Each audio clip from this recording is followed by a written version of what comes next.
Hello বন্ধুরা, তোমরা সব কেমন আছো? আশা করি তোমরা সব ভালো আছো।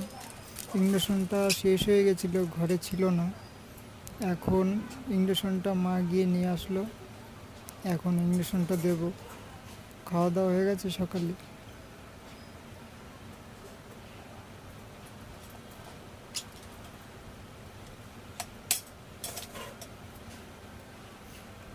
আমি বলেছিলাম যে হসপিটালে ভর্তি হওয়ার কথা, কিন্তু হসপিটালে আমি ভর্তি হতে পারছি না।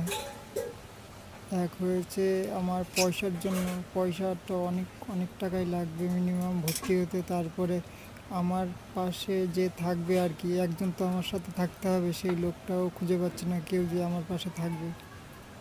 এইবার আমার মাকে তো থাকতে দেবে না। আমার হয় বাইরে থাকলো, কিন্তু আমার সাথে তো একজন থাকতে হবে। আমি তো হাঁটাচলা করতে পারি না, তোমরা সবাই জানো। এর জন্য আর কি আমার হসপিটালে যাওয়া।